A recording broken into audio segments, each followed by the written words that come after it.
Hi, my name is Kevin Mack. We are here at Bucks County Krav Maga, which is our headquarters for Krav Maga Nation. This is a quick little video that's refreshing you on using a pen as a self-defense tool. We have a previous video where we utilized this pen to show you how you can strike with the pen as an extension of your hand. So on that video, we would have, and the pen needs to be a little bit more solid than your cheap plastic pens. This is a zebra pen, it's made out of steel. So when you're using it as a striking tool, it's an extension of your hand. So just like I straight punch to the face, I take the pen and straight punch. Now, the fist creates impact. The pen, because is not as wide, you want to go to soft tissue. So straight to the eye or straight to the throat. You can also use it as an extension of your hammer fist, like side hammer fist. You take the pen, you go straight in either to the eyes or to the throat. We also have the uppercut with the pen. So to the groin, rip, I can come to the chin. It needs to be soft tissue. You lose slashing, so it's not like a knife, it's driving in. But so for every strike you have, even downward strikes, putting the pen in your hand, you can strike. If you work in situations where you wear dress shirts or scrubs in a hospital, you can always have the pen here. You always have that option to use that. You can have it in your hand, out of your pocket. So those are all striking applications. You can watch the previous video for those applications. Now I just want to show you some kind of tricks that you can use a pen for to create space, and especially in non-lethal situations. So if you're in a situation, especially if you're a woman and a guy puts his arm on you and you don't want his arm there, but you also don't feel it necessitates, kneeing to the groin or eye gouging, I can take the pen and drive straight up to the armpit and his grip is released. Deep into your armpit, you have a bunch of nerves called brachial plexus, but it's in there deep. So if you just use your fingers, it's hard to get into there.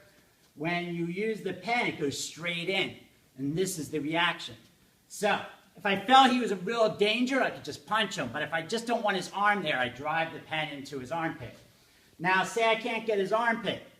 You have your ribs here. Just take the pen and drive it between the ribs, and the space is created. Now, the person is this close. Perhaps it's a bear hug. I take the pen and go right behind his ear. There's a pressure point there, and I drive back. Under his chin, I drive back. So right about here, you push the pen, and it drives up. So right here behind the earlobe, right under the chin. You'll also have, and this is a little bit more lethal, is going straight to the nose and just driving the pen into his nose. So if it's a lethal situation, you're being dragged away, stick the pen in his nose and drive back.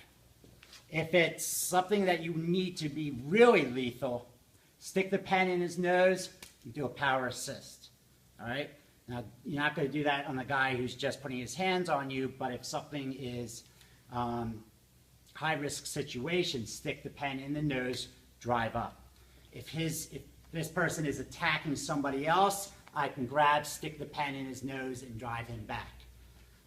Anywhere nerves meet muscle or muscle meets bone, there's little groups of nerves, you can just drive the pen into those positions.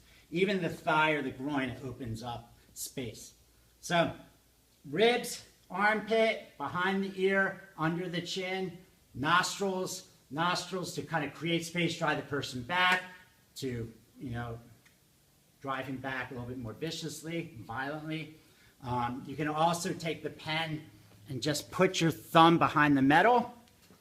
And if this person's a little bit close, I can place the pen, I'm separating so you can see, just put it next to his eye or right under his cheekbone and drive him back. It's the metal against bone that creates that space. And then you can extend and use it as a striking tool again. All right?